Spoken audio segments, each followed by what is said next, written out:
उससे लोग मुतासिर हो जाते हैं, और वक्ती फायदा भी उनको होता है जो इनसे अकीदत रखते हैं, इनके पास जाते हैं तो नुकसान भी उन्हीं को होता है, फिर फायदा भी उन्हीं को।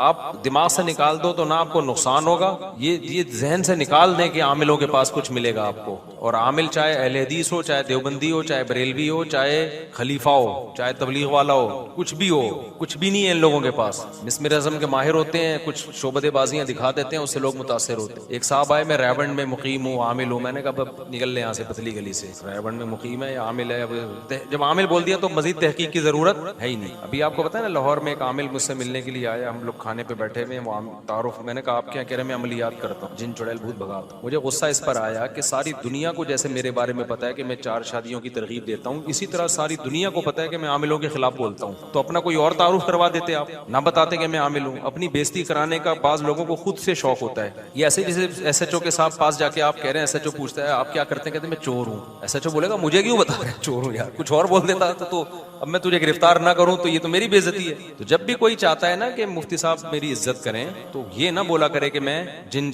उतारता हूँ, अमलियात का काम करता हूँ, तो फिर वो अपनी बेइज्जती का खुद जिम्मेदार हो। तो जब उसने बोला कि मैं आमिल हूँ, मैंने कहा ये तो सारा ड्रामेबाजी। तो गुस्सा भी आ गया कि इतनी इज्जत से तारुफ करवा रहे हैं आमिल। तो मैंने कहा तो ड्रामेबाजी। कह रहे ड्रामेबाजी हजरत, वाकई मैं जहाँ जाता हूँ वहाँ जिन्नात होते। मैंने कहा जात होते ही तुम्हारी वजह से हैं, तुम नहीं जाओगे तो नहीं आएंगे वहाँ जिन्नात। अंग्रेजों पे आते हैं जिन्नात? नहीं आते। पता है उन अंग्रेजों पे आते हैं जो पादरियों के पास जाते हैं इलाज के लिए। जिन पादरियों में भी ऐसे ड्रामेबाज बहुत हैं, ईसाइयों में ना, कि जिन उतारते हैं, रूहानी अमलियात करते हैं। तो जो उनके पास जाते हैं उन पे जिन चुड़ैल भूत भी आते हैं। और जो गोरा लैब में है, कोई साइंसदान है, कोई पढ़ाई में लगा हुआ है, जो एजुकेटेड लोग हैं, बिजनेस में लगे, उन पे कुछ भी नहीं आ रहा होता। तो ये सारा शुरू से ही हिसाब किताब ही ये आमिलों ने सारा खराब किया। बिल्कुल लिफ्ट ना कराएं। कोई बीमारी आ रही है, फौरन नफ्सियाती डॉक्टर के पास जाओ, फौरन नफ्सियाती, क्योंकि दिमागी बीमारी है ना, नफ्सियाती डॉक्टर पहले मरहले में कंट्रोल में आ जाती है। हमारे यहाँ क्या होता है, जिन चुड़ैल भूत पे डाल के ना उसको बेड़ा गर्क हो जाता है, फिर डॉक्टर से भी कंट्रोल नहीं हो। और सूरह फलक सूरह नास पढ़ के दम कर लिया करो। बिल फर्ज अगर कोई जिन होगा भी तो भाग जाएगा, नहीं तो बेगम को बताओ जिन आया हुआ है, भाग जाएगा। जिन की बेगम को बताओ, आपकी बेगम से नहीं डरेगा, जिन अपनी बेगम से डरेगा। मेरी वालदा की तबीयत ख़राब रहती है, उनकी अक्सर नमाजें क़ज़ा हो जाती हैं। जब भी मैं उनसे नमाजें अदा करने का कहता हूँ, वो बोलती हैं कि मेरी तबीयत ठीक नहीं है। यार नमाज किसी कीमत पे क़ज़ा करना जायज़ नहीं है, कितनी भी तबीयत ख़राब हो जाए। अल्लाह ने तरीक़ा आसान रख दिया। खड़े होकर नमाज नहीं पढ़ सकते, बैठ के पढ़ लो। बैठ के नहीं पढ़ सकते, लेट के पढ़ लो, सिर्फ गर्दन के इशारे से। तो नमाज क़ज़ा करने का इस्लाम में कॉन्सेप्ट है ही नहीं। ये जब वाजिब हुई तो बस हमेशा के लिए हो गई, छुट्टी है ही नहीं इसमें। सिवाय ख़वातीन को जो मेंसेस के अय्याम में अल्लाह ने, ये निफास का खून जो बच्चे की विलादत के बाद आता है, वो नापाक हालत में होती है, उसके अलावा किसी कंडीशन में नमाज छोड़ना जायज़ नहीं। और ये गुनाह कबीरा है, ये छोटा गुनाह नहीं है। इसको लोगों ने बहुत हल्का समझ लिया है। इस्लाम और कुफर का जो फर्क है ना, वो नमाज का है। ये हो नहीं सकता कि वो मुसलमान भी हो, सिर्फ यही बिदअत है ये इंडिया, पाकिस्तान और बांग्लादेश में। बाकी दुनिया में जहां भी जाओ, मुसलमान होगा तो अरब तो सवाल ही पैदा नहीं होता नमाज छोड़ दें। तो हमारे यहाँ की एक बिदअत है, ये पता नहीं कहाँ से अफगानी भी नहीं छोड़ते। अफगानिस्तान में वो भी सब पढ़ते हैं नमाज। तो ये जो है ना, इसको सीरियस लेना चाहिए, नमाज को हल्का नहीं लेना चाहिए। तो वालदा को मोहब्बत से समझाएं, और क्या है, क्योंकि फिदिया विदिया नहीं है। जब जानकर नमाज छोड़ रही तो कज़ा करनी पड़ेगी। हाउ टू गो इन जन्ना, काइंडली एक्सप्लेन इन डिटेल। भाई डिटेल में एक्सप्लेन तो पूरा 1.5 घंटे का बयान ये पूरा इसी पे तो चल रहा था। पूरे 2-2 घंटे के मेरे बयान इसी पे तो हो रहे होते हैं। नजरिया भी ठीक कर लो, अमल भी ठीक कर लो, तो जन्नत में दाखिल हो जाओगे। 2 चीजें चाहिए। कुरान ने कहा है वमन अरादल आखिरा वसआ लहा सायहा वहुवा मोमिन। 4 शर्तें बयान की हैं, जो असल में 2 ही हैं, लेकिन जब डिटेल में आपने पूछा ना तो 4 शर्तें। नंबर 1, मन अरादल आखिरा, हर अमल में नियत अल्लाह को राजी करना। हर अमल में नियत क्या हो, अल्लाह को राजी। वसा, और फिर अमल भी हो, कोशिश भी हो। हाथ पे हाथ रख के बैठ जाए, ना नमाज पढ़ रहा है, ना ज़कात दे रहा है, ना रोजा रख रहा है, कुछ भी नहीं कर रहा, तो वसा, कोशिश भी करे। नंबर 3, वसा लहा सायहा, कोशिश भी वो जो अल्लाह ने बताई है। अख्पल तरीके से अपनी कोशिश करेगा वो नहीं, यानी जिस चीज को अल्लाह ने कहा ये करो वो करे, जिस चीज को अल्लाह ने कहा नहीं करो वो ना करे। अपनी तरफ से आप उल्टे लटक जाओ। जैसे मैंने बयान में कहा ना कि हिंदू एतराज कर रहा है कि ये मौलवी लोग तो देखो शादियां भी कर रहे हैं, गाड़ियों में घूम भी रहे हैं, तो अब वो चाह रहा है कि हम शादियां भी छोड़ दें गाड़ी में के बजाय हम गधे पे आ जाएं। तो ये कोशिश तो होगी, लेकिन ये आपकी बनाई हुई कोशिश है, इससे अल्लाह खुश नहीं हो। मेरा दिल चाह रहा है जलेबी खाने का, मैं जलेबी छोड़ दूं अल्लाह की रजा के लिए, तो अल्लाह कहेगा मैंने कब कहा मैं जलेबी छोड़ दे सकूं। हाँ, सेहत के लिए छोड़ दे एक अलग बात है। या मेरा खरबूजा खाने का दिल चाह रहा है, मैं कहूं मैं अल्लाह के लिए खरबूजा छोड़ दूंगा, तो अल्लाह खुश होगा? अल्लाह कहे मैंने खरबूजे पैदा तुम्हारे लिए किए हैं, तो क्यों छोड़ रहा है भाई तू? मैं कहूं मैं मेरा अनार खाने का दिल चाह रहा है, मैं अनार नहीं खाऊंगा, अल्लाह खुश होगा खुश अल्लाह? अल्लाह कहेगा मैंने कब कहा कि भाई मैं अनार छोड़ने से खुश हो। तो मेरा पराठा खाने का दिल चाह रहा है, मैं छोड़ दूं पराठा अल्लाह की रजा के लिए, तो ये अपनी अपनी बलाई भी कोशिश होगी, इससे अल्लाह खुश। तभी तो जो लोग इफ्तार में देर करते हैं गुनाह मिलता है उनको, इसलिए कि अल्लाह ने पाबंदी लगाई थी सूरज गुरूब होने तक, वो पाबंदी हट गई है। अब तू जो देर कर रहा है ये तेरा अपना हेडेक है। क्यों कर रहा है भाई? तू ये समझ रहा है कि मैं लंबा रोजा रखूंगा अल्लाह खुश होगा? ना ना ना ना, अब रोजा खत्म हो गया तो अब अल्लाह खाने से खुश होगा, इज्तिनाब करने से खुश नहीं होगा। समझते हो कि नहीं समझते? और मैं तो इसलिए भुगता हुआ हूं कि जब बार बार शादी का टॉपिक आ रहा है, ख्वातीन भी बयान सुनने आई भी, अल्लाह माफ फरमाए, क्या करें, तो इस्तिगफार कर लेंगे। मैं जब कर रहा था ना तो मुझे सबसे ज्यादा ताने पता है क्या मिल रहे थे? अय्याशी के। दूसरी शादी कर रहे हैं, अय्याशी अय्याशी अय्याशी। इतने मैं लोगों को समझाता था, एक्चुअली देखें बेवा औरतें इतनी ज्यादा हैं, एक्चुअली तलाक याफ्ता इतनी। मैं समझा समझा के थक गया, किसी की खोपड़ी में बात नहीं है। परसों एक खातून मिली है मुझसे,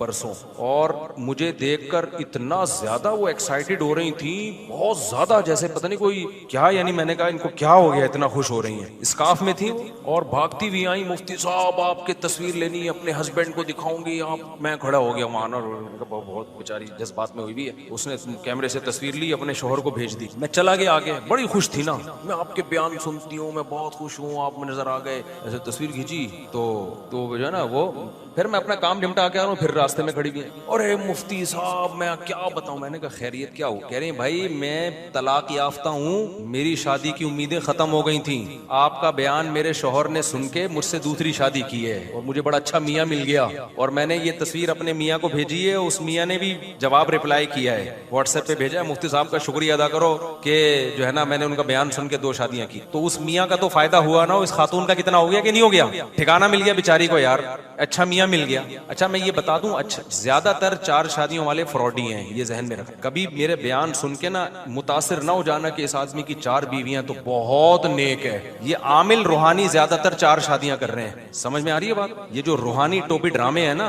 जो जिन चुड़ैल भूत भगाने वाले लोग हैं, इनमें से अक्सर की 4-4 बीवियां हैं। तो इससे लोग मुतासिर हो जाते हैं कि यार देखो हजरत ने मुफ्ती सारिक मसूद साहब की तरगीब पर अमल किया। ओ भाई मैं इन लोगों को तरगीब देता ही नहीं। मैं जितने 4 शादियों वाले मिले हैं ना मुझसे, चंद अच्छे हैं, सारे फ्रॉडी नहीं है। ज्यादातर ये 2 नंबर लोग ये काम कर रहे हैं। ये आमिल लोग क्या करते हैं, लड़कियों को पटा पटा के ना, जिन चुड़ैल भूत के चक्कर में ना उनको अपनी अकीदत उनके दिल में बिठाएंगे। देखो शादी तो लड़की से ही होती है, पटाए बगैर करो तमीज से, जैसे होता है। ये पटाते हैं, बेवकूफ बनाते हैं उनको ये शो करते हैं हम रूहानियात, सिफलियात, तिल्स्मियात और ऐसे ऐसे अल्फाज हैं, इनके बाप को भी इनका मतलब खुद भी नहीं पता होगा। तिल्स्मियात क्या, वो मेरे पास वो है, और सिफलियात और अमलियात और फलीते और पलीते और हमजाद और मुवक्किल, जिसकी ना सर ना पैर, ऐसे टर्म्स इन्होंने याद की हुई हैं। सकर, हिसार, ये कुछ टर्म्स आप लोग भी याद कर लो और कुछ डिक्शनरी से 2-4 और देख लो, लोग समझेंगे बस हजरत बहुत ही कोई ऊपर की चीजें हमारी समझ से बालत। ऐसी बात करोगे ना जो लोगों की मेंटल लेवल के नीचे होगी, तो लोग कहेंगे तो लॉजिक की बात कर रहा है, ये तो या तो कोई डॉक्टर है या कोई साइंटिस्ट है या कोई आम आदमी हमारी तरह का इंसान है। तो डॉक्टर तो बहुत हैं, बात हमेशा वो करो जो खोपड़ी से ऊपर की हो। उस पे लोग कहते हैं यार उलूम उलूम, ये क्या है भाई? उलूम है भाई। एक लफ्ज भी हजरत की हमारी समझ में नहीं आता हजरत की बात, तो इसका मतलब ये उलूम है। उलूम के चक्कर में 4 लड़कियों को फंसा दे। वो लड़कियां अकीदत में कि यार हजरत पहुंचे हुए हैं। मैं जानता हूँ इतनी अच्छी खानदान की लड़कियां ऐसे कलोटे भंगी चमारों जैसे आमिलों की बीवी बनी है। एक खातून को तो एक आमिल ने जब जिंदगी बर्बाद की ना, मेरे पास केस आया, तो मैंने कहा आप तो इतने ऊंचे खानदान की, इतना एजुकेटेड फैमिली, इस किससे फ्रॉडी के चक्कर में किधर लग गई आप? उसने बताया मेरी जब रुखसती हो रही थी मेरे भाई फूट फूट के रो रहे थे, किधर जा रही है तू, ये हमारे स्टैंडर्ड का बंदा नहीं है। कह रही है लेकिन उसने ऐसा मेरे ऊपर मिसमिरिज्म किया था ना, ऐसा दिमाग को कैप्चर किया उसने। ये कैप्चर करते हैं दिमाग को, ये अमल होता है जिससे दिमाग काबू में आ जाता है। तो ऐसा मिसमिरिज्म किया था कि मैं पागल हो गई थी बस, और खुदकुशी की धमकियां, भाई आजिज आ गया। अच्छी खासी एजुकेटेड फैमिली थी गुलशन इकबाल की, पढ़े लिखे लोग थे। कह रही मैं पागल, मेरे भाई भी पागल हो गए, मजबूरन उन्होंने दे दी कि यार क्या करें, रुकी। और उसकी पहले से कम वक्त की 2 और थी। तो ऐसे ये लोग जो करते हैं ना 4-4 शादियां, तो मुझे आके बता भी रहे होते हैं कि मुफ्ती साहब मैंने 4, मुझे अब खून के आंसू रोने का दिल करता है कि कम वक्त जिसको तो एक भी नहीं करनी चाहिए थी,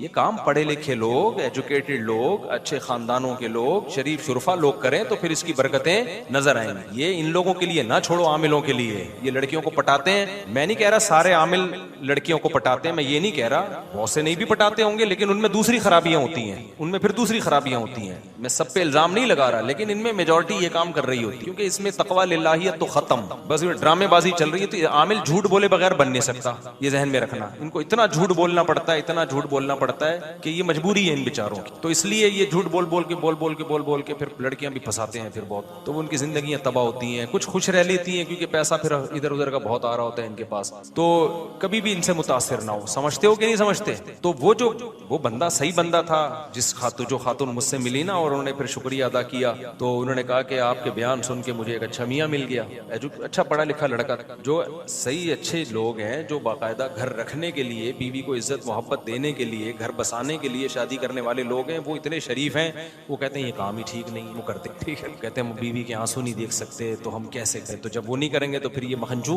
ये करते हैं, फिर 4 शादियां बदनाम भी होती हैं, 2 शादियां बदनाम होती हैं। ऐसे भी बहुत लोग हैं जो आए मेरे पास, मैंने उनसे कहा कि आप ना कर, क्यों नीयतें ठीक नहीं है उनकी, तो वो तलाकें दे देते हैं। बहुत बड़े बड़े मसाइल हैं इसके, क्योंकि बयान जब जाना शुरू हुआ ना तो बहुत से लोगों ने इसका गलत फायदा भी उठाया है। अब गलत फायदा उठा रहे हैं, इस चक्कर में मैं बोलना छोड़ दूं ये नहीं हो सकता, क्योंकि जरूरत सोसाइटी को बहरहाल है। तो वो खातून तलाक याफ्ता मिली, इतना खुश थी वो, इतना खुश थी, कह रही मुझे आपके बयान की वजह से मुझे एक अच्छा मियाँ मिल गया। और ये एक वाकया नहीं है, ऐसे पहले बहुत से वाकयात हो चुके हैं। बीच रोड पे खातून ने गाड़ी रोक के उतरी थी मेरा शुक्रिया अदा करने, बीच रोड पे जाते हुए ड्राइविंग कर रही थी, कहीं नजर पड़ी, एकदम गाड़ी रोकी, उतर के शुक्रिया अदा किया। वो अपने शौहर की पता नहीं तीसरी वाइफ थी। ऐसी मेरे भाई हजारों लाखों हैं जिनको मियाँ टाइप की कोई चीज नहीं मिल रही। आप कह सकते हो मिल रही होती है, उनके स्टैंडर्ड की नहीं मिल रही होती। अब औरत को तलाक हुई है या बेवा हुई है तो उसका एक स्टैंडर्ड भी तो है ना। लोग कहते हैं जी रिश्ते बहुत हैं, कर क्यों नहीं रहती? भाई स्टैंडर्ड का रिश्ता नहीं है। एक डॉक्टर लड़की 8वीं पास से नहीं कर सकती शादी, ये नामुमकिन है। आप अपनी बेटियों बहनों को सामने रख के सोचो ना। नहीं आई मेरा ख्याल बात। लोग कहते हैं जी गरीबों से कर ले, आप कर लो अपनी बेटी बहन की शादी गरीब से। इंसान चाहता है मैंने जिस स्टैंडर्ड में अपनी बेटियों को रखा है ससुराल में, उतना बिल्कुल ना हो, थोड़ा सा कम हो, लेकिन कुछ तो हो ना।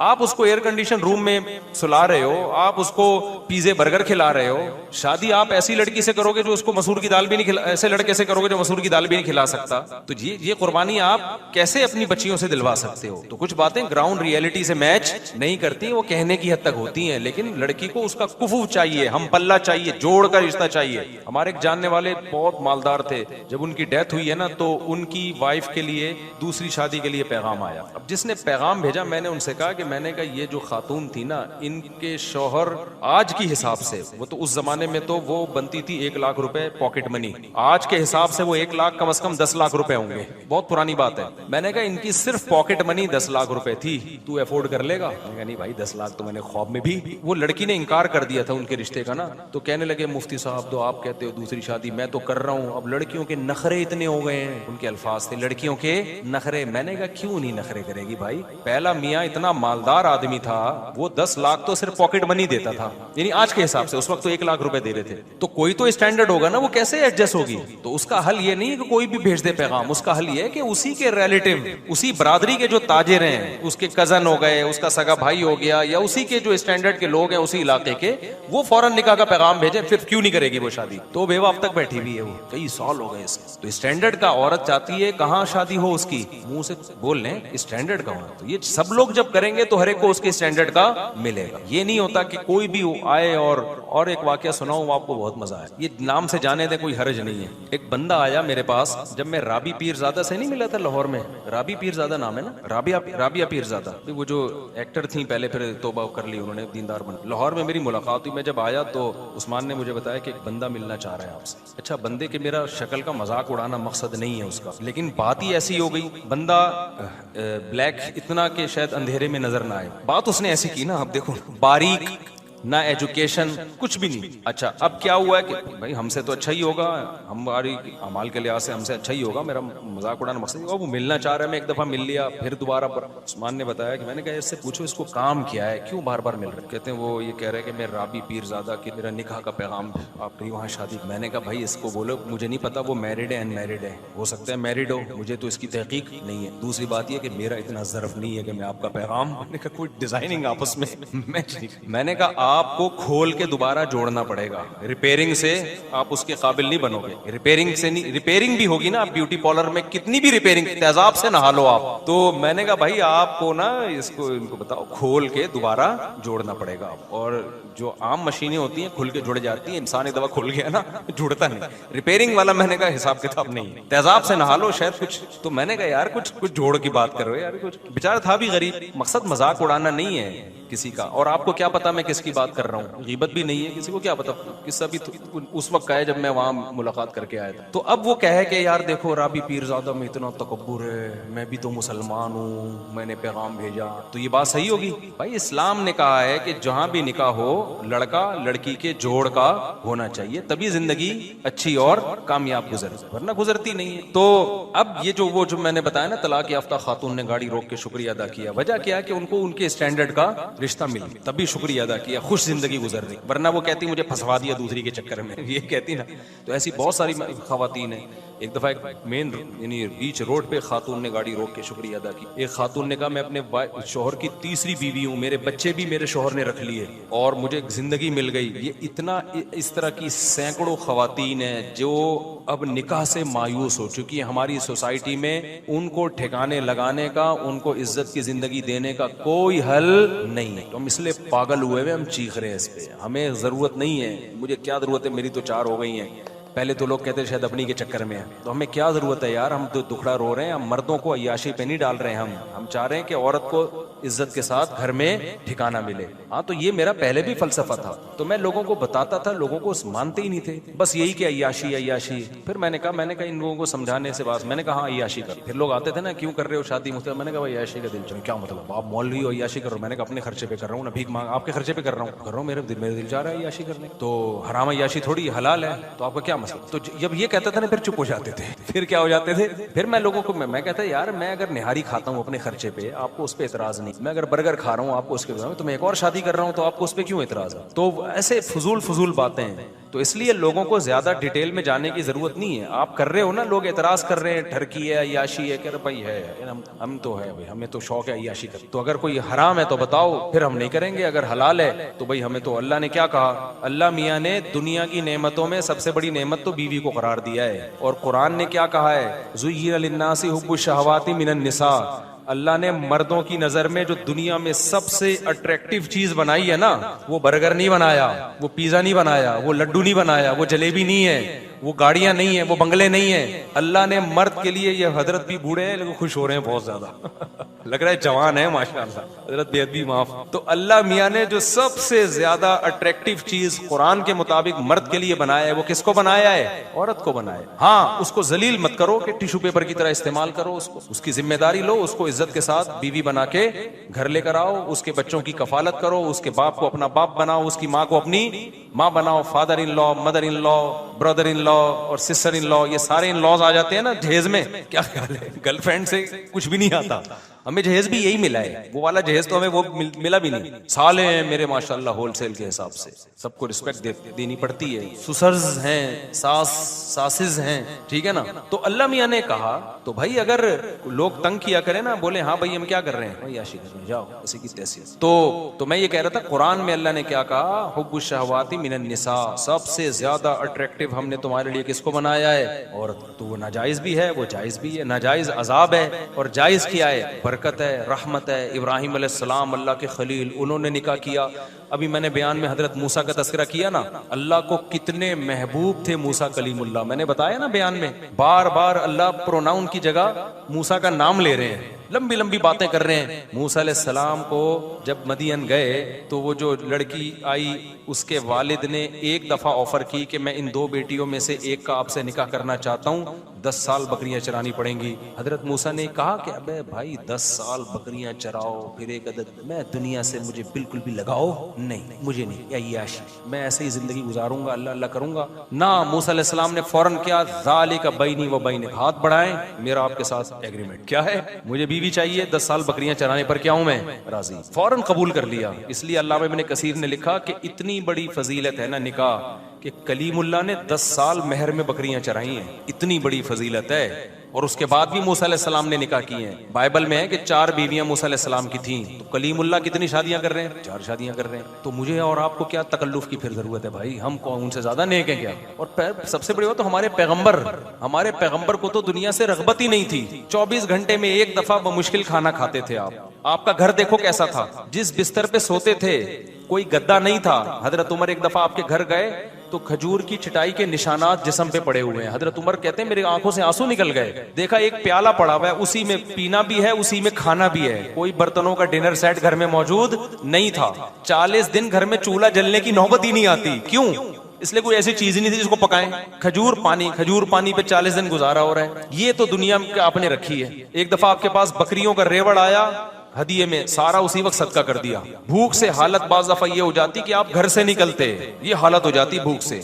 बीवियां कितनी रखी हुई हैं एट अ टाइम? 9। तो इससे पता चलता है भाई इतने दलाइल के बाद भी कोई बोले कि नहीं तो फिर ढीठ आदमी है, उसका कोई इलाज। इससे पता चलता है भाई इसमें अल्लाह ने कोई बरकत रखी है। ज्यादा निकाहों में, ज्यादा औलाद में ये बरकत है, खुशियां हैं इसमें। तो नबी ने फरमाया हुब्बिब इलैया निसाउ वत्तीब, अल्लाह ने दुनिया की 2 चीजें मेरी नजर में महबूब बनाई हैं, एक निकाह और एक खुशबू। खुशबू बहुत इस्तेमाल करते थे नबी सल्लल्लाहु अलैहि वसल्लम, बहुत ज्यादा खुश। तो साहबा कहते हैं हमें नबी के घर से निकलने की खबर खुशबू के झोंके से होती। जैसे ही खुशबू के झोंके आना शुरू होते हमें पता चलता कि नबी सल्लल्लाहु अलैहि वसल्लम अपने घर से निकले हैं। क्योंकि नफीस लोगों का काम है ना, नफीस खुशबू का इस्तेमाल, जो सफाई सुथराई। हमारे नबी को सफाई से बहुत ज्यादा लगाव था। तभी तो आप देखो दिन में 20 दफा अपने दांत साफ करते हैं आप, 20 दफा, सुबह उठने से पहले, रात को सोने से पहले, हर नमाज के वक्त। सफाई मिजाज में बहुत। कच्चा प्याज नहीं खाते कि उसमें स्मेल आती है, बदबू से बेइंतहा नफरत। तो हमारे नबी का मिजाज था बादशाहों से भी ऊपर का, बहुत ज्यादा सफाई, बहुत ज्यादा सफाई। आपने हुक्म दिया गुस्ल करने का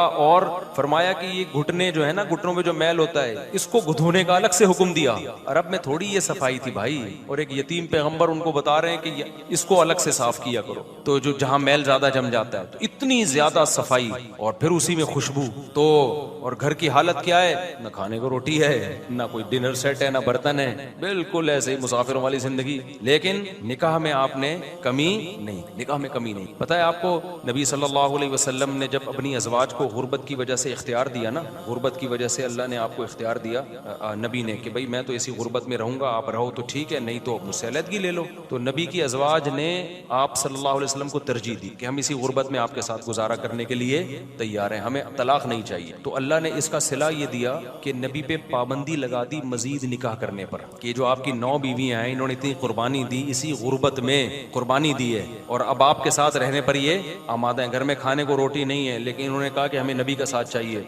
तो अल्लाह ने पाबंदी लगाई, ला यहिल्लु लकन निसाउ मिन बाद, ऐ नबी अब आपके लिए मजीद निकाह की इजाजत, अब इन पे सौगन नहीं आ सकती। जब इन्होंने कुर्बानी दी है तो अल्लाह भी कह रहा है। आगे अल्लाह ने क्या फिर हदीस से ये बात साबित है कि अल्लाह ने ये पाबंदी नबी से उठाई, मगर नबी ने निकाह किया नहीं। उसके बाद अल्लाह ने पाबंदी उठा दी। जब अल्लाह ने पाबंदी उठाई ना, तो हजरत आयशा ने फरमाया, मा अरा रब्बका इल्ला युसारिउ फी हवाक, या रसूल अल्लाह मैं तो देखता हूँ आपका रब आपकी ख्वाहिशात का बड़ा ख्याल करता है। उसने आपको मजीद शादियों की दोबारा इजाजत दे दी है। बल्कि हजरत आयशा के अल्फाज ये नहीं है कि मैं देखती हूँ कि आपका रब आपकी ख्वाहिशात का ख्याल करता है, बल्कि हजरत आयशा के अल्फाज, मा अरा रब्बक, मैं तो समझती हूँ अल्लाह आपकी ख्वाहिशात पूरी, अल्लाह आपकी बस ख्वाहिशात पूरी करने में लगा हुआ है। हजरत आयशा को तो गुस्सा आया था ना कि मजीद की इजाजत मिल गई, तो अल्लाह तो आपकी ख्वाहिशात के पीछे है, दर पे है कि बस आपकी नबी की ख्वाहिश पूरी करनी है, तो इजाजत दो इनको। लेकिन नबी ने की नहीं शादी फिर दोबारा। तो इससे पता चलता है भाई ये जो हमारे मजहब का हिस्सा है, ये इसमें कनात कोई अच्छा काम आप ना करें। आप टेंशन उठाने के लिए तैयार नहीं है, आप समझते हो मेरे खर्चे बढ़ जाएंगे, पहली बीवी की तरफ से रिएक्शन होगा,